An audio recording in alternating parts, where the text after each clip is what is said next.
Welcome to this explainer. Look, if you've ever opened up a peer-reviewed journal and immediately felt this massive wave of exhaustion just wash over you, or hey, maybe you've even used one to cure a really bad case of insomnia, you are definitely not alone. But today, we're going to change that.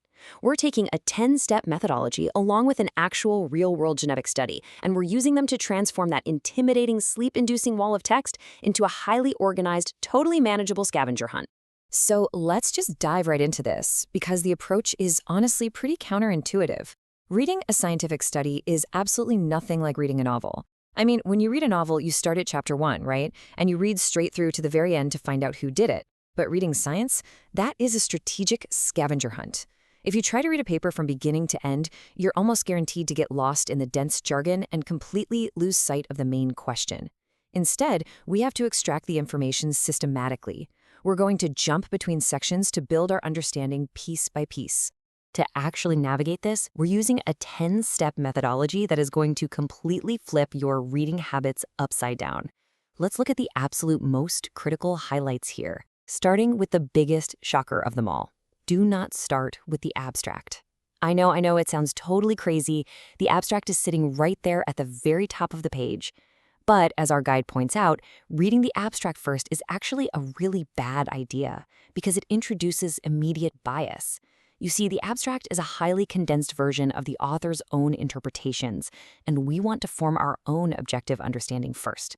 So instead, we're going to focus on identifying the core question, rapidly summarizing the context, and listing out the results strictly without interpreting them.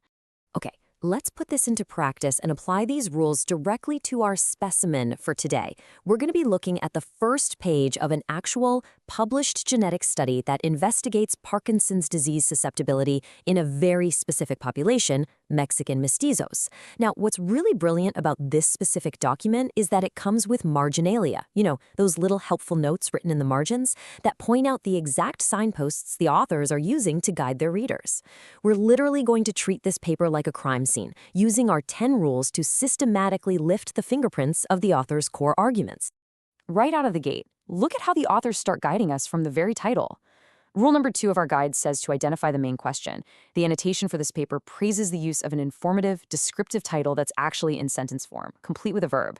So before we even read a single paragraph, the title tells us exactly what they're up to. They're looking at the differences in how specific genetic variants associate with Parkinson's disease, specifically correlated to Native American ancestry. And please, do not worry about memorizing acronyms like MTHFR and LRRK2 right now. The main takeaway is that their objective is crystal clear immediately. According to our 10-step guide, instead of the abstract, your very first stop should always be the introduction. The introduction is where the authors properly set the stage. It tells you why they even bothered to spend months or maybe even years doing this research in the first place. By starting here, you ground yourself in the background of the problem, completely free from the bias of the author's final conclusions. And this specimen just brilliantly illustrates the anatomy of a perfect introduction. Notice how the marginalia highlights a funnel shape? The authors start super broadly, stating that Parkinson's disease is a common neurodegenerative disorder affecting over 6 million people worldwide, right? That's the wide top of the funnel.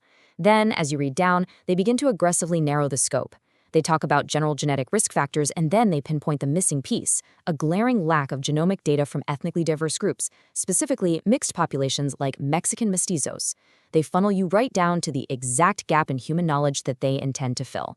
Now, while you're reading down that funnel, you should be mentally, or hey, even physically on a notepad, summarizing the context in under 5 sentences. The guide gives us 3 fantastic questions to help do this. First, what previous work answers the question? Well, in our example paper, previous genome-wide association studies identified Parkinson's risk loci in the European and Asian populations. Okay, second, what are the limitations of that work? The limitation is the missing diversity. Demographic history heavily influences genetics, and mixed populations are vastly underrepresented. Third, what are the next steps? The authors are going to use specific genetic signposts called ancestry informative markers to assess genetic variants in a Mexican mestizo cohort. Boom! Context grasped in just a few seconds. All right, let's move into the methods section and see how this builds our understanding. This is step 5 of our guide, identifying exactly what the authors did.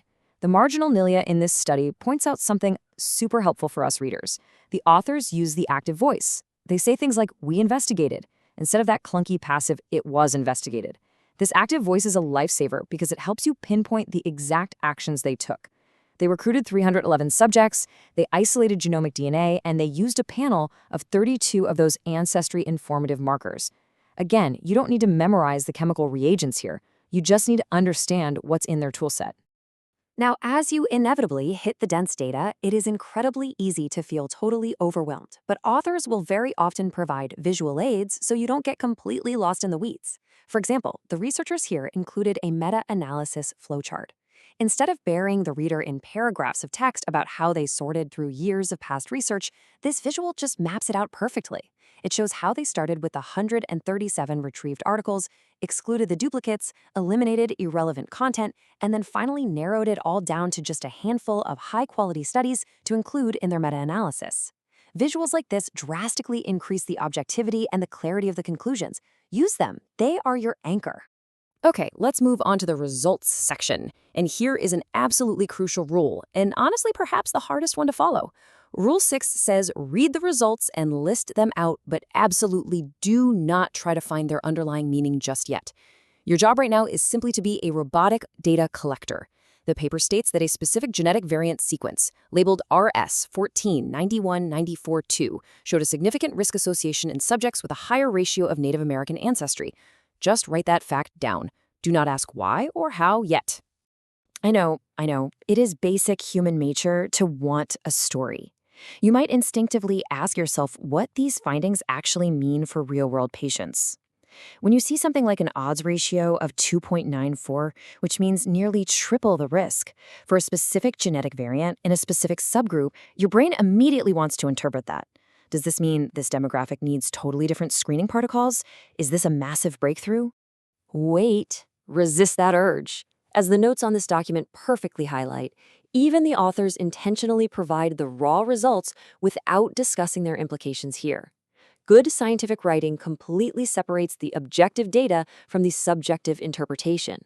In the results section, facts are just facts. By keeping your own interpretations at bay for just a little bit longer, you ensure that you fully comprehend the actual data before you let the authors try to convince you of what that data means. Only after you have listed out the raw, unfiltered facts should you move on to Rule 8. Now you read the discussion, the conclusion, and the interpretation. This is the fun part.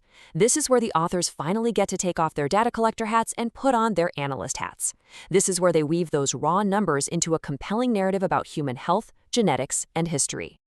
So, the absolutely crucial point in the discussion section is to think critically. You aren't just a sponge absorbing facts anymore. You are evaluating. Ask yourself, how do the authors interpret the results? Evaluate if you actually agree with their logic based on the raw data you just collected in the previous step. Imagine alternative meanings, and most importantly, check if they acknowledge their study's limitations. In our example article, the authors explicitly admit that their study had a moderate number of samples and low statistical power, meaning that replication studies are definitely needed. A trustworthy paper always admits its weaknesses. In our Parkinson's study, we can see exactly how the authors frame their interpretation. The marginalia points out that their conclusions are carefully discussed in relation to previous research. They contextualize their findings, noting that while the MTHFR variant acts as a risk factor in European populations, their data shows a completely different genetic variant, that LRRK2 one we saw earlier, having a much more significant effect in subjects with a high percentage of Native American ancestry. They are taking their specific puzzle piece and placing it right into the larger jigsaw puzzle of global genomic data. Finally, we reach the climax of our scavenger hunt with the last two rules. Now, and literally only now, can you finally go back to the top of page 1 and read that abstract. Check if the author's highly condensed summary actually matches the journey you just took through their data. Does it fit your interpretation? And then step 10, the final piece, look outward. Science doesn't exist in a vacuum, right? What do other researchers in the field say about this paper? Do the experts have alternative opinions that you might not even considered? By treating a scientific paper as a strategic scavenger hunt, you actively protect yourself from bias, you save hours of frustration, and you build a rock-solid understanding of the data itself. You now hold the blueprint to decode the very edges of human knowledge. So, the only question left is, what mystery are you going to investigate next?